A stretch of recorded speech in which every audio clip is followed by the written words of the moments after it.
Hi everybody, I'm Suzette Martinez Standring and welcome to It's All Right with Suzette, a half-hour show on the craft of writing. And today we have a very special guest, Bob Halloran, sports anchor for SportsCenter 5, an ABC affiliate near Boston here.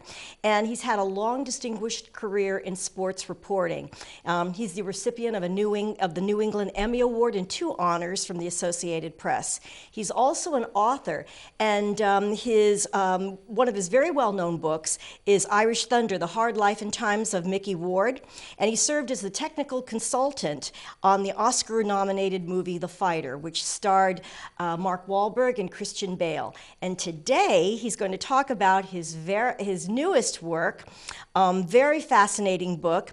It's just been released this past September, called Impact Statement, A Family's Fight for Justice Against Whitey Bulger, Stephen Flemmi, and the FBI. So I'm really anxious to talk to you about it, and we're very anxious to hear all about your experiences. Bob, welcome. Well, thank you very much. Good to be here. So tell me about this book that you've written. Well, it was an introduction from my agent to Steve Davis, who lives here in Milton, and his sister Debra Davis was one of the victims of Steve Flemmi and/or Whitey Bulger. That question still hasn't fully been answered yet. And they were talking about having a book written, and my name came up as the potential author. And it was nice that I got to meet with Steve first, because I was very pleased that he and I kind of had the same idea and vision for it. He wanted something that would memorialize his sister, so that people would remember that there was a human being who walked this earth that was taken from us through the violence of Bulger and Flemmi. And I wanted to make sure that people recognized that, instead of being fascinated by the Bulger story and using that number 19 like it didn't mean anything, 19 victims and stuff. And so I wanted people to have an emotional attachment to at least one of the victims. And I set out to do that, and in the process of the writing, I found it interesting that I was defending Debbie and explaining her story, and also revealing Steve Davis's life, and I think he became even a more sympathetic character throughout the course of the writing of the book. For people who may not know, it's hard to imagine, but can you talk a little bit about that horrific murder that was done on Debbie Davis? That is one of the things that when I go out and speak about the book, I don't know if the audience has all the details, right. So thanks for asking that. But Debbie Davis was 17 years old when she met Steve Flemmi, and she was working behind the counter of a jewelry store, and he walked in, started flirting with her, and despite the fact that he was, I think, 42 years old at the time, they started dating. And he put her up in an apartment and got her cars and jewelry and things, and they dated for 7-8 years. And then the story, there's a couple of different theories. Either she found out that he and Bulger were informants, or he was jealous because she was about to leave him for another man that she had met on a cruise in Mexico. And so Steve Flemmi lured her to his parents' house in South Boston, where the story that Flemmi tells, Bulger jumped out, strangled her, killed her. Flemmi ripped her teeth out and wrapped her up in tarp and brought her to the Neponset River and buried her there under the bridge. So in trial, they were trying to figure out who did it, and the jury came back with a no finding. So Steve Davis and I have actually argued about this before, because he thinks that Bulger did it, and he has a very valid theory behind that. And I think that Flemmi did it, and I'm not exactly sure what the jury decided in that whole thing, because even if Flemmi did it, there was reason to believe that the jury could find Bulger guilty of it, because he would be a co-conspirator in all the things that the Winter Hill Gang was involved in. But they must have determined that the killing of a girlfriend was not part of that criminal organization. So her case was with a no finding, and so Steve didn't even get any kind of closure on that. It's just horrific. And I was wondering, you say that they contacted you. The perspective is a very unique one, because there are a lot of books right now being written about Whitey Bulger, but not another book from the perspective of a victim's family. Yeah, that was important to me because, and we talked about in that first meeting, I said, how many Bulger books are there already? And there's how many more going to come out of trial? I sat in the media overflow room during the Bulger trial throughout the course of the summer, and I said, okay, there's a book right there, and she's writing a book, and he's writing a book, and they're all going to come out with books. And I tell people, this is not another Bulger book. I do not go into the details of his crimes that are chronicled in several other books. It's really about the Debbie Davis family, Debbie and Steve, and their childhood and their parents and the dysfunctionality of that. And we learn about Debbie's relationship with Flemmi. That's basically the first third of the book. And then we get into, after Debbie has disappeared, her body isn't found for 20 years, when it is found, the family sues the federal government and wins, and so that trial is explained, and the corruption of the FBI is exposed through that case. And then the third part of the book is the Bulger trial. But I don't get into a lot of the details that are in the trial every day, every bookmaker, every drug dealer, every extortion crime. If it doesn't somehow pull back to Debbie Davis's story, that is my focus throughout. So yes, there's a murder of a Richard Castucci that it suggested laid the groundwork for Bulger and Flemmi to be allowed to run loose by the FBI, because the FBI knew about that murder and let it go. Therefore, it's theorized that that is what opened the door to all other murders, including Debbie. So I kind of explained that. But a lot of the other things that were going on in Bulger's life and his tale and time in prison or his time on the run, that's not what I'm doing here. Mine is much more about the Davis family, culminating with the Bulger trial and the verdict. You know, earlier you were talking about how many people were unsympathetic to Stephen Davis because of his past involvement with the Winter Hill gang, and you know, you were saying that there was a lot of blaming of the victim, like you know, as you say, as people were telling you, what do you expect? So you know, how does that make you feel, and what message did you want to send to people who feel that, well, you know, you reap as you sow? I was angered throughout the process of people, angry with people who were blaming the victim. It's like, yeah, Debbie Davis found an opportunity to live a better lifestyle with a gangster. Of course she knew what he was doing if she didn't know the specifics of it. Of course her mother and brothers and sisters also knew what was going on here.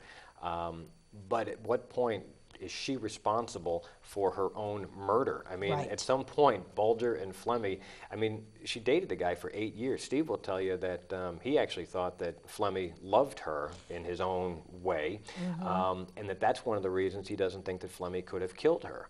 I, of course, argue with Steve, okay, you say he loved her and couldn't kill her, but he ripped her teeth out and buried her under a bridge. I mean, I'm not exactly sure where you can draw those lines.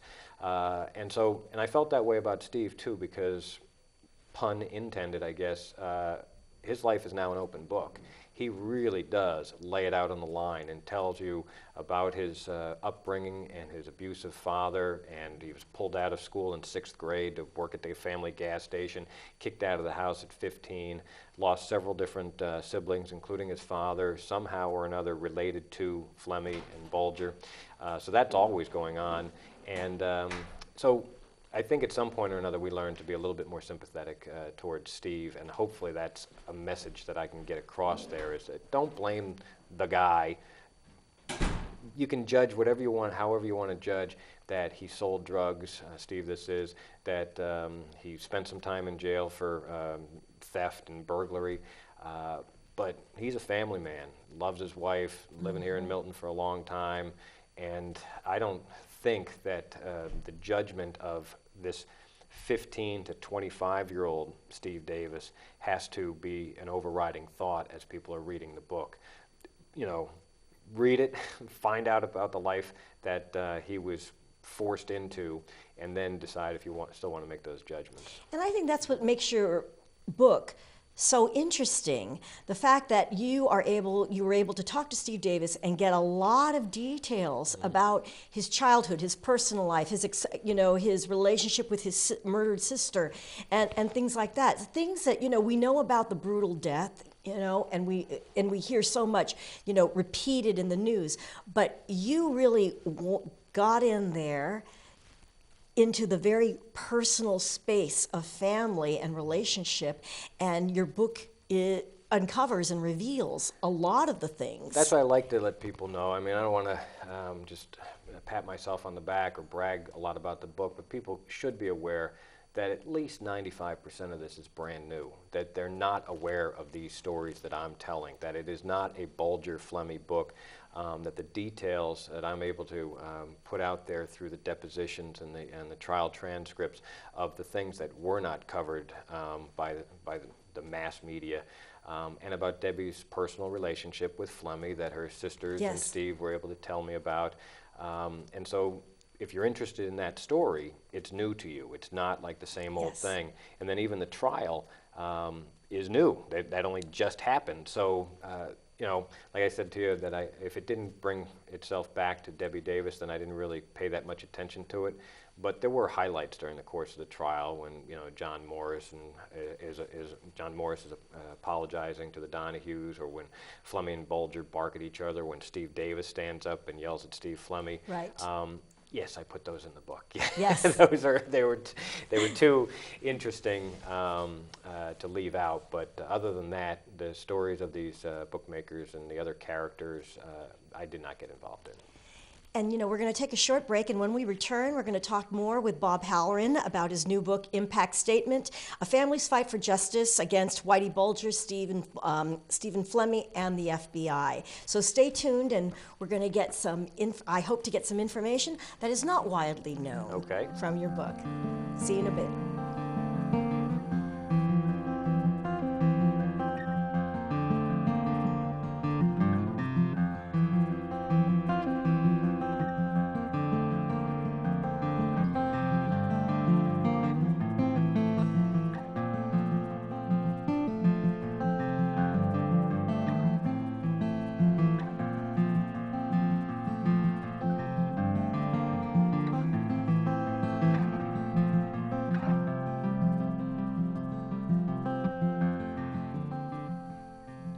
Welcome back to It's All Right with Suzette, and we're here with Bob Halloran, and we're going to be getting some juicy information about his new book regarding Debbie Davis and her brother Stephen Davis and the whole Whitey Bulger ordeal. Mm-hmm. So, you know, what I really love about your new book is that it touches on questionable people. Yeah. You know, I mean, murder, death, whenever it happens to anyone is really tragic, you know, and it's very tragic when it happens to innocent people. But, you know, and this is no less tragic. However, you know, it brings up the controversy of the people's character and involvement and, you know, all those kind of things that people didn't know about, and that when you hear about it, it's easy to judge and dismiss, saying, well, what did you expect? But, you know, you mention that you learned so much about this family that humanizes them and that made you very empathetic to the ordeal that they went through. So could you kind of share some of those things that you learned? Well, one of the first things I learned about Debbie was that she was married when she was 16, which I didn't know people were doing that in the 70s. I thought that was like, you know, yesteryear, but she was married and divorced by the time she met Steve Flemmi. In fact, Flemmi helped pay for the divorce to finalize it. And I'd asked Steve, I said, what the heck was going on? I mean, your parents just said fine with that?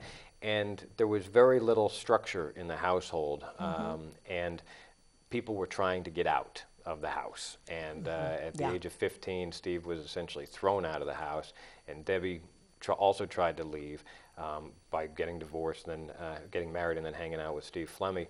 And there wasn't a lot of money, and so these were opportunities for these poor people, uneducated, in order to, you know, make their way in the world. This is where they ended up selling drugs and connecting themselves to Steve Flemmi, and that brought upon an awful lot of tragedy.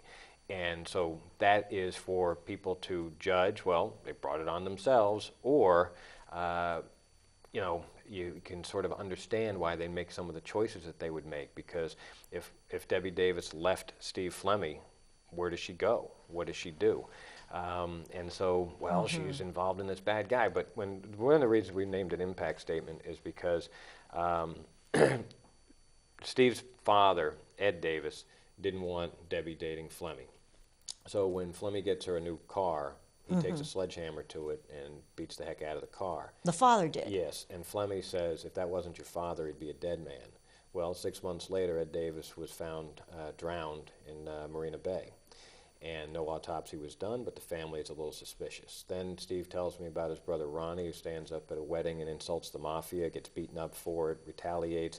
Then he goes to jail on a different offense. And while he's in jail, he's stabbed 23 times and murdered, and Steve thinks that Flemmi either okayed it or ordered it. And that came out in the Bulger trial that, yeah, that's basically it. Then after Debbie Davis disappeared, her younger sister, Michelle, who's about 16, 17 years old now, takes up with Flemmi, who's 50 years old now. And ultimately... So he gets involved with her sister at the same time he's involved with... Well, he's pretending that he's looking for Debbie Davis, but she's already dead. Right. And then Michelle, later in her life, dies of a drug overdose. So you could see that there's either a direct or indirect result for Ed, Michelle, Ronnie, and Debbie, 4 deaths that go right back to Bulger and or Flemmi.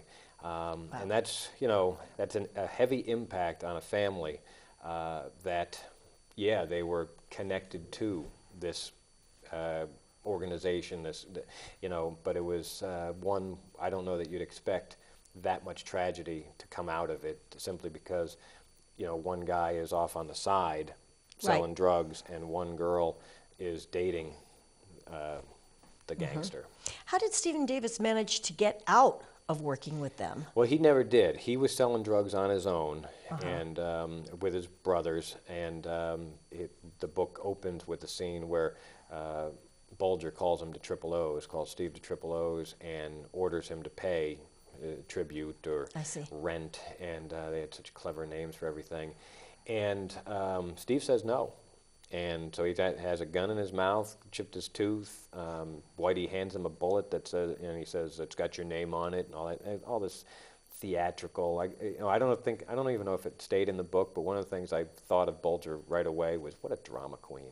This guy, of all the things that you can describe him as, I just got the impression when Steve told me the story about Triple O's that Bulger set the room up just right, just so, like he was some, psychopath? No, like a woman throwing a Tupperware party. Oh. And he just wanted to have everything. So here's the body bag next to the desk, and here's the gun on the desk. Should I turn it this way, turn it that way? Are the lights right? And stuff. And he set it up just right, and then Steve sent up the stairs in pitch blackness, and there's Whitey Bulger, and I think he thought his entire life he was in a movie. And so, I reject all the lines that they attribute to him. When Paulie McGonigal is buried at Tenian Beach, and Bulger famously says, when the tide comes in, "Drink up, Paulie," because it's like, I guarantee you he never said it. But that's the legend that they like to pass on and attribute these things. I give Whitey Bulger 0 credit for cleverness. I give him 0 credit for courage. What a coward. That's what I'm saying. People, a psychopath, serial killer, evil, vile, terrible man. But then there's these other words that also fit. I don't know that the man ever got into a fist fight. Every story that was ever told was him holding a gun and you don't have one. And then he stood up in court. And, sometimes when you're going to give a talk or something like that, you might have that little bit of nervousness, and it comes out a little breathy to begin with before you finally relax and talk to the crowd. Well, he stood up like a scolded schoolboy when it was finally his turn to say that, he thought this was a sham, and he didn't get to put on the trial that he wanted to because he was handcuffed from saying what he really wanted to say and putting on the proper defense. But he was all breathy and nervous and just scared. It's like, what a feeble, frail, I don't know what he was when he was tough guy, but he was a gun-toting tough guy. That's all I know. So. Wow. And what was your initial impression of Stephen Davis?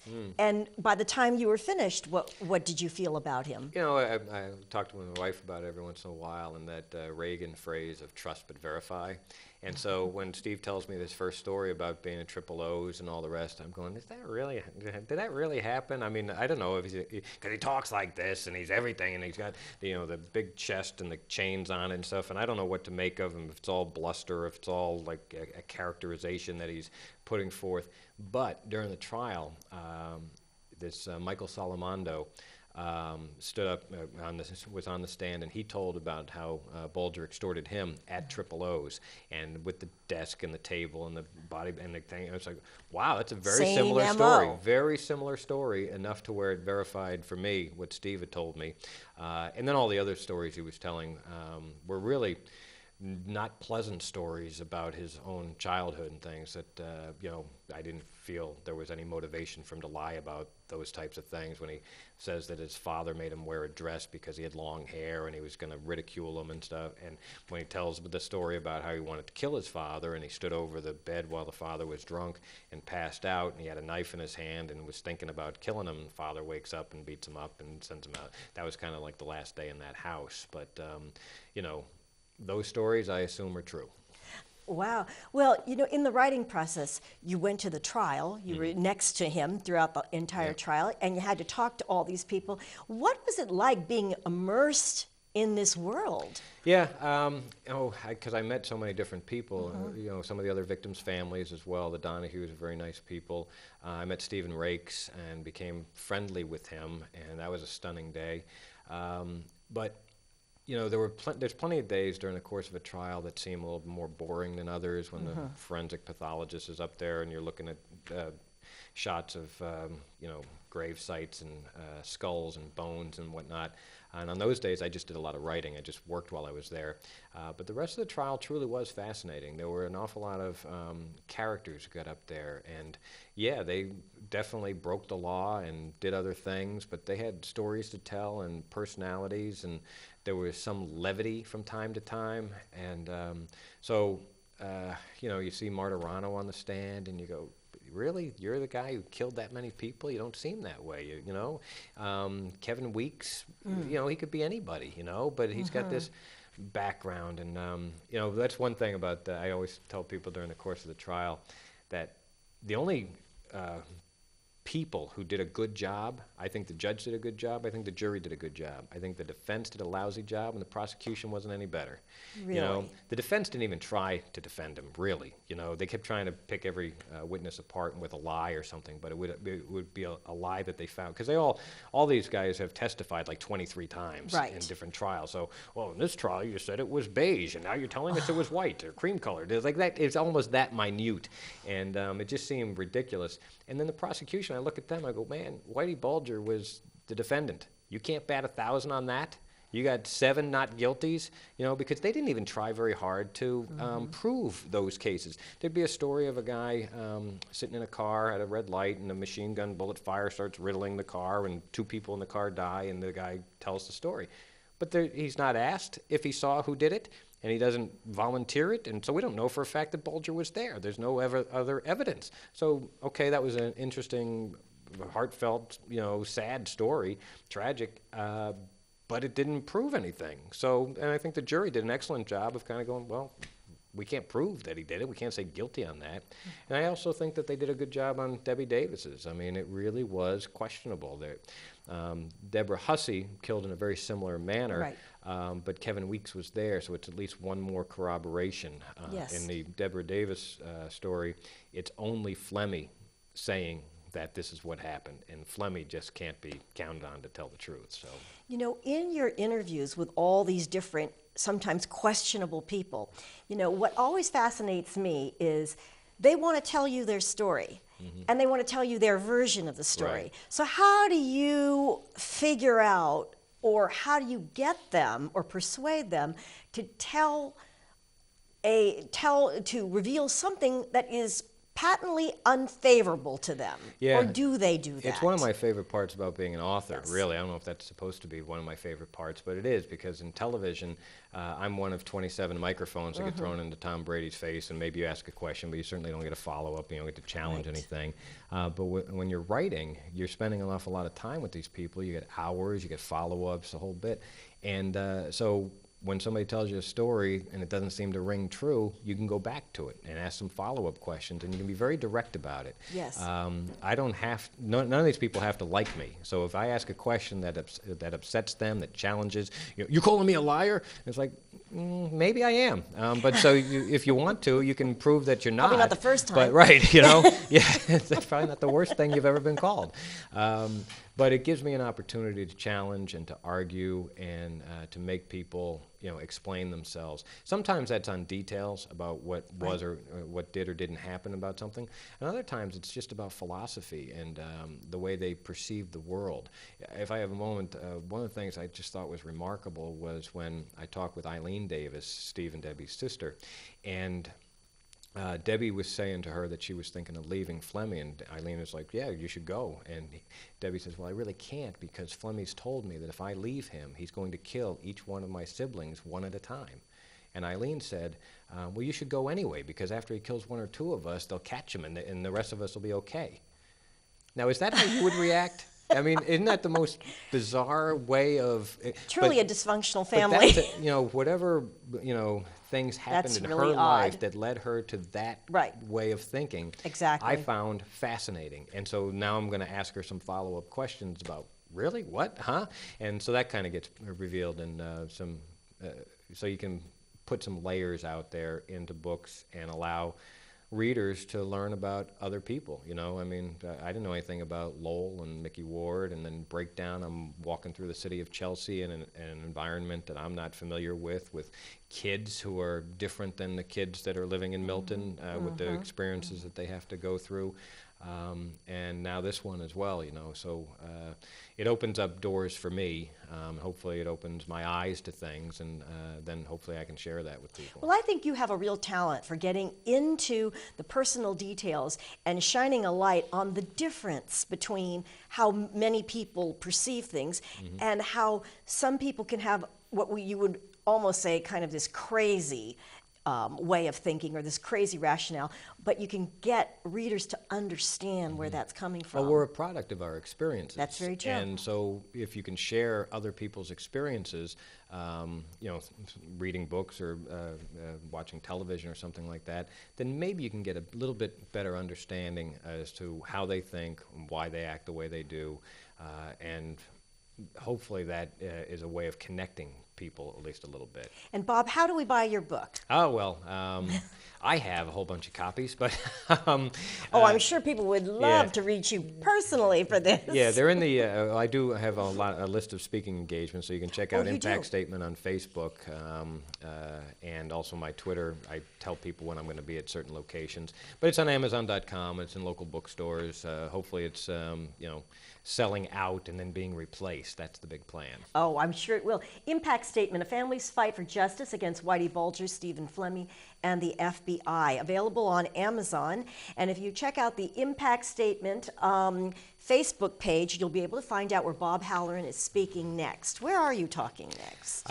Next week, as a matter of fact, November 14th, I'll be at the Independence Mall in Kingston, True Crime Writers Night, hosted by Casey Sherman, and I'll just be one of the panel members. Well, that's great. Yeah. That's great. I wish we had more time because there's so much more I'd love to know, and I know that everyone else would love to hear all kinds of things. Just really quickly, did the Davis family grow up in Milton?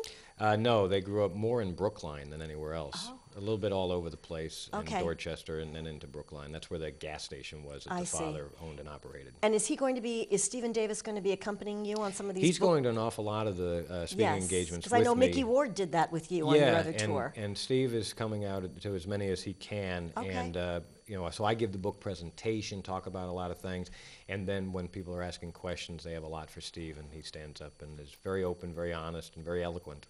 Fantastic. Well, thank you so much, Bob. Thanks. I really appreciate you being on the show, and I hope everyone runs out to get Impact Statement. I think it's a wonderful book in that you can find out so many details and information and stories that are not widely known about the Whitey Bulger ordeal and what the effect it had on this family. So thank you again, and we'll catch you the next time on It's All Right with Suzette.